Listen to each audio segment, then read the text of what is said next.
Hello everyone, this is Tom Fox and I'd like to welcome you to the FCPA Compliance and Ethics Report. Today I go in a little bit different direction with a very much fun episode where John Champion and I discuss the recent reboot movie, The Man from U.N.C.L.E. John is a huge uber fan of the Man from U.N.C.L.E. television series and really got into the movie. I did too. You might know John from his work on missionlogpodcast.com, where he and his partner Ken Ray discuss all things on every episode of every Star Trek. John and I talk about the movie, its stars, the theme, the music, and just have a grand old time visiting about one of our favorite subjects. The episode comes in at just over 24 minutes. It's not our typical episode here, but we had a lot of fun doing it. I hope you enjoy it. Thank you very much for listening. Hello everyone, this is Tom Fox and I'd like to welcome you to a very special episode of the FCPA Compliance and Ethics Report. It's very special because we're going to touch on very little of compliance and ethics today. We're going to touch on something that's a lot more fun, which is the Man from U.N.C.L.E. movie. I'm back with my friend and a podcaster extraordinaire, John Champion of missionlogpodcast.com. He of one half of it, I should say. And I discovered during one of our earlier podcasts on Star Trek, he is a Man from U.N.C.L.E. Uber aficionado. So the Man from U.N.C.L.E., as we're recording this, the first day of September, of course, the Man from U.N.C.L.E. movie is out. So I was able to get John to come on, and we are going to talk about the Man from U.N.C.L.E. movie today. So John, with that somewhat long-winded introduction, thank you, and let's have some fun. It is my pleasure to be here. Thanks for doing this, and thanks for letting me talk about something other than Star Trek for a change. Well, John, I noticed, I first came to note your enthusiasm for the Man from U.N.C.L.E. during one of our Star Trek-focused podcasts that I was doing. You had a Man from U.N.C.L.E. hat on. Mm-hmm. You told me that you went to, I believe it was a 50-year reunion, so could you tell us about that and how you developed this love and passion for a 1960s television show other than the original series of Star Trek? So last September, so almost a year ago, a group of U.N.C.L.E. fans held a convention, and we say somewhere in Los Angeles, because that's how you preface everything on the Man from U.N.C.L.E. And it was a really special occasion. I've been to a lot of conventions in my life, and some very big, some very small. This one was really unique. It was limited to 100 tickets. That was it. And you paid your money, and it was a 2-day event. The first day you went to what is now the Sony lot in Culver City, but at the time was MGM. And there are still traces of MGM around. Some of the building structures are there. The manhole covers that still say MGM imprinted on them. And we walked around with people who worked on The Man from U.N.C.L.E. George Lair, who was an executive producer, Fred Konenkamp, who was their director of photography. And they pointed out the places that they used to sub for everything, streets, warehouses, an airport. And these were all just these flat, nondescript buildings around MGM at the time. Now, the big lot, I believe it was there, I can't remember if it was lot number 2, but it was like a good 40-acre or more lot. That's gone. And it's sad because that's where they had their like their European village and castles and all these more exotic looking locations that were used on the show. But we got a good slideshow about what those spaces were. So that was day 1. Day 2 was at a hotel, and we had this long list of people who worked on the original show, guest stars, and we had Gerald Fried and Lalo Schifrin, 2 of the composers who were there. There was a museum of U.N.C.L.E. memorabilia and U.N.C.L.E. props and costumes from the original show. And then that night, a private concert, a jazz sextet, playing Lalo Schifrin and Gerald Fried's original markup sheets from scoring the original series Man from U.N.C.L.E. So it was a once-in-a-lifetime event. I had to be there. I'd planned long ahead for it. Just as a convention, it was really unique. And for a Man from U.N.C.L.E. fan, it was incredibly special. Now, I'm a bit young to have caught The Man from U.N.C.L.E. when it originally aired. I was not born yet. But in the 80s, TBS was rerunning that show. And me just sort of being a pop culture aficionado, I loved it. And I was the right age. Like all the boys who grew up watching The Man from U.N.C.L.E. in its original run in, mid 60s. Here I was in the mid 80s at the same age as those kids who had been absorbed by it in the 60s. So I just thought it was too cool. And I was already a James Bond fan, and this fit the bill. It was exactly as they originally intended. James Bond on TV. So how could I not enjoy seeing The Man from U.N.C.L.E.? Well, that really was a great event. In my little hometown, we only had a CBS station. And we didn't have cable until 1968. So I couldn't get NBC. So I Oh, wasn't wow. able to watch the original series until really the last season. And by then it was into such high camp Yeah, that right. either I didn't quite understand it or I didn't quite appreciate it. But like you, I saw the when it was replayed in the 80s, and I saw the original couple of years, particularly the first year, which Hmm. I thought really, I love black and white, Yeah. but I love the way they focus so much more on witticism, sarcasm, biting irony, and that's what I really loved about the movie. So if we could Hmm. maybe turn to the movie, the first, I guess, starting with just the star power of Henry Cavill and Arnie Hammer as Napoleon Solo and Ilya Kuryakin, I Hmm. thought were really interesting. Army rather, as Ilya, I found almost casting against type when you compared him with David McCallum. Yeah. Yeah. That's a choice that I know was probably the most controversial among fans of the original series. Here's a guy who's physically very different from David McCallum, much taller, much beefier, and he played Ilya in this much more serious, kind of humorless way. Whereas the Kuryakin that we got on the TV show was kind of, it's a smaller build and kind of sly and very dry sense of humor. But to me, it really worked in this strange way.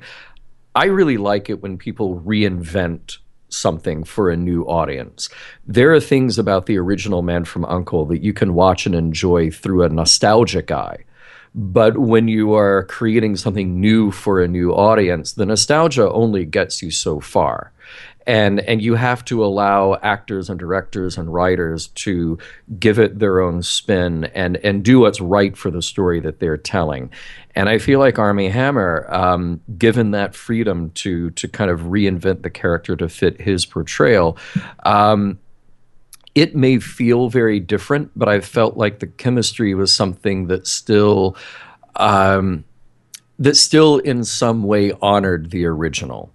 So even though you can go so far away from that original interpretation, there's still sort of just a glimpse of what made the original work so well. So I had no problem buying it, even though he is the farthest away of any of the characterizations of the originals from the movie. And I really appreciate your comments on the chemistry because I really did sense that. Hmm. And obviously, they had to, in any buddy movie, you have to work towards that. But even when they were foes and opponents in the opening sequences, I almost detected a level of respect which you could have seen as chemistry because of their proficiency as Cold War spies. Hmm. Hmm. Well, the original Man from U.N.C.L.E. never had an origin story. And I know that there are people who feel like, well, doing an origin story when you're rebooting, relaunching something, it's kind of the easy way out. But I feel like this was a TV show that really has a lot going for it. You don't have a lot of the baggage that a show like Star Trek has when you try to reboot it, reinvent it. And because you didn't have that origin story, really the sky's the limit. You can do whatever you want to do. So if you bring these guys in who are at odds and you get to reestablish the chemistry of who they are, you really allow it to stand on its own. And I thought that was a wise decision on the part of the filmmakers. I read somewhere, I forget exactly who wrote it, but the only thing that an actor owes us is to do the job of acting to the best of their ability. Right. And that's really true. So if given what's on paper and what the actor and director collaborate on, really all that we need to expect out of Armie Hammer is that he does the best job playing that interpretation as he can, and he really did. But yeah, I feel like when you have a show that, given Uncle's production history in the 60s, as you pointed out earlier, was wildly inconsistent. You had a first season that was black and white, kind of dark and very not serious, but kind of very straightforward. Right. And then the second season, they'd sort of found their legs. They got to play a little more with the chemistry and the characters. They got to have a little more fun. It's a little more pop. Now it's 1965, 66. Things are a little more fun. By the third season, it really becomes parody. And there are a few highlights of that third season, but overall, you go, wow, there's some real groaners in here too, And then by the fourth season, it was kind of too little, too late. They tried to find their legs again, and they just didn't, and they got cut short. Right. And then it all but disappears, except for the hardcore fans and those of us who found the reruns in the '80s. So you're not going into it with this deep mythology and these sort of sacred cows that Star Trek has when you try to bring something back for an audience that is just waiting for this to happen and honestly ready to criticize at every step of the way. Well, what did you think of Henry Cavill as Napoleon Solo? He is. I'm not the one who coined this phrase. My friend Norman Lau on the 602 Club, which is another podcast, he really got it right. He said that Henry Cavill was the spiritual successor to Robert Vaughn. That's the thing about an actor, is that you don't have to look exactly the same. You don't have to move exactly the same. But there's something about his essence. There's something about the fun that he's having in the role, and that kind of cool, smartest guy in the room, but also a little vulnerable. All of those things that I like about Napoleon Solo, he got right.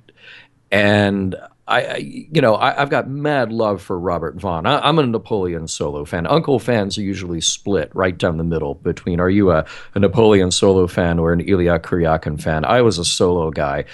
You talk to my girlfriend about Ilya Kuryakin, Well, I'm a Kuryakin guy. So. Okay, cool.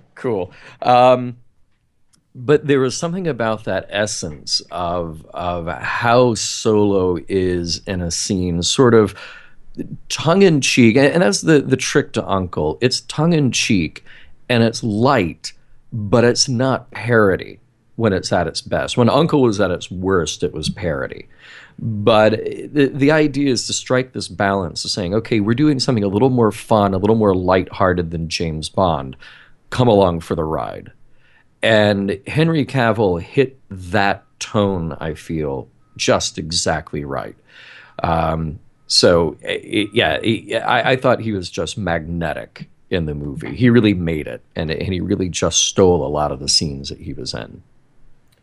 I really enjoyed the European sets and the Yes. fact that they filmed it in Europe. It was, I thought, added just a level of, I would say realism, but I just realized thinking about it, just fun. Mm-hmm. And it was completely fun. Even the East Berlin scenes were fun. Yeah.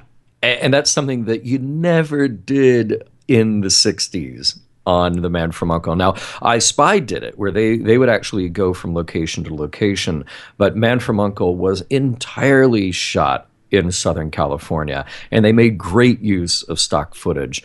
And it's really funny because George Lair was saying at that convention that I attended, I can't remember if he was trying to explain it to maybe it was his father-in-law at the time, in the 60s when the show was on the air, saying, "Oh, you got the best job in the world. You get to travel all over the place." And he kept saying, "No, no, we don't, because it's just stock footage." And no, no, but I've seen it on TV. You go all over the world. No, no, we don't. We really don't. Everything's in Culver City, you know.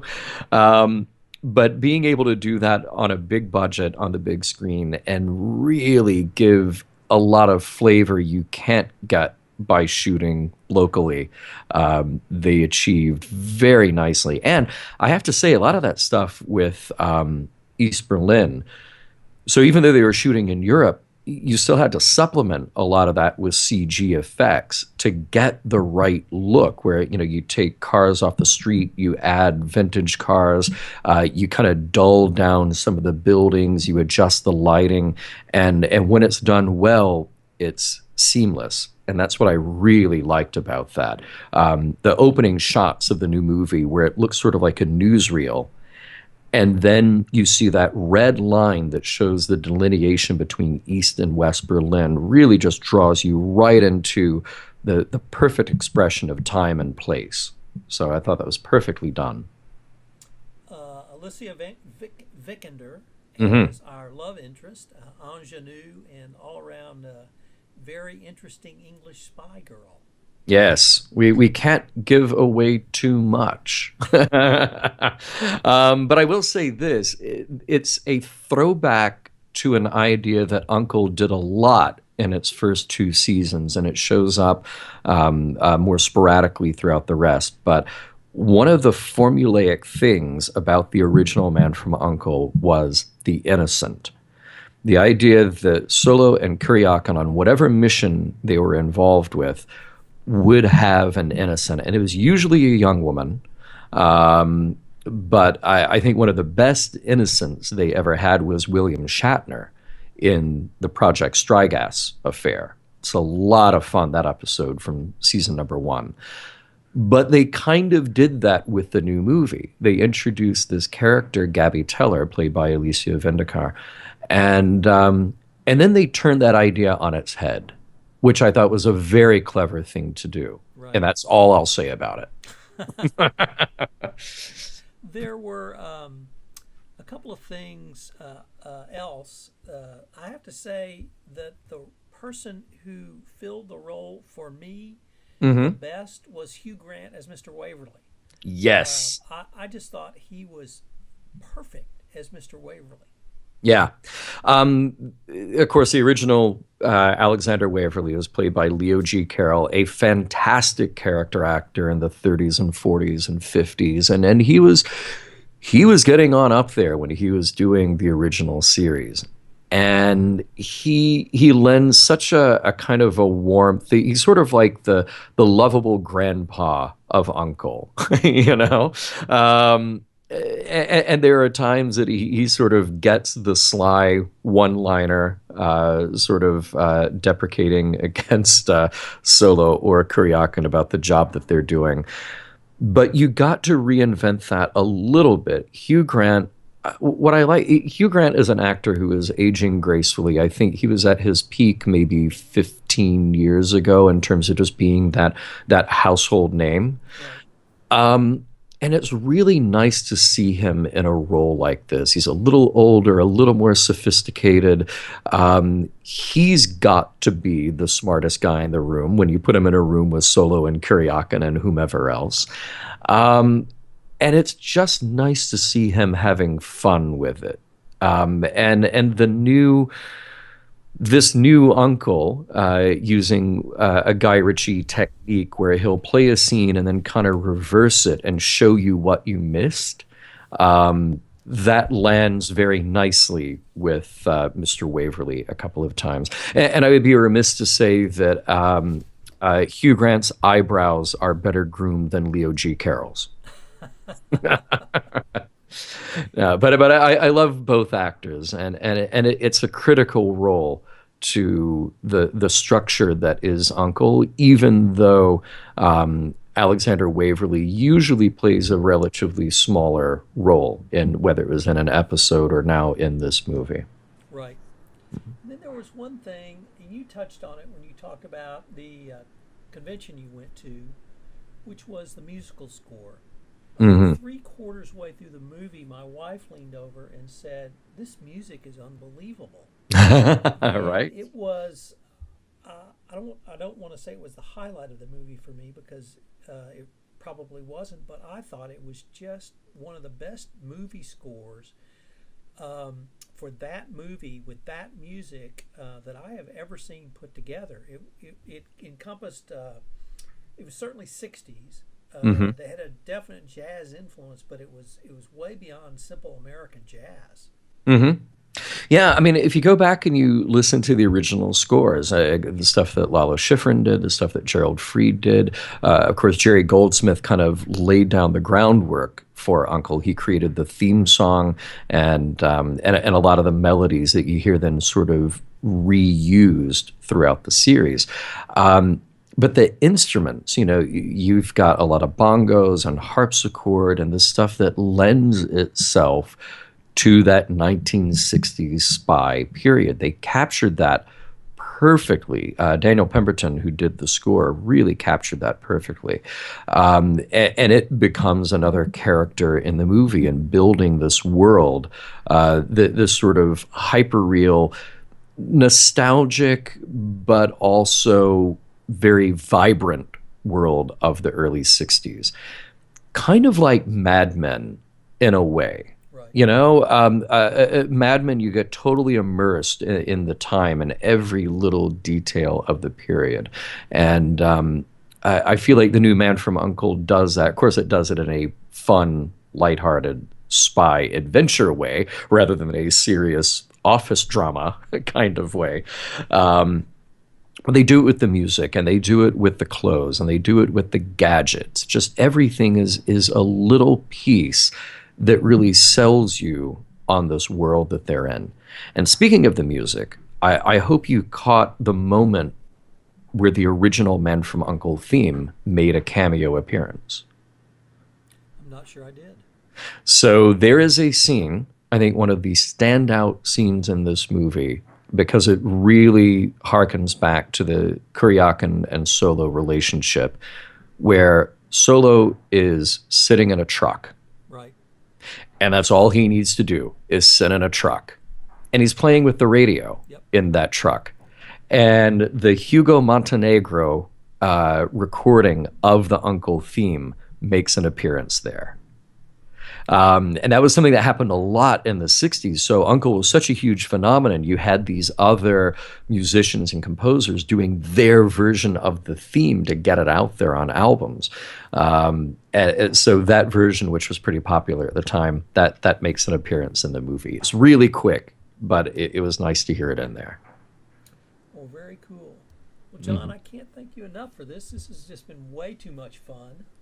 Hey, I appreciate it because you know what? I want to get people out there to see this movie. I think that there are a lot of folks who don't know what it is, so they don't know what to expect. And I'm just here to tell you that if you like a fun spy movie, if you like James Bond, this was TV's answer to James Bond in the 1960s.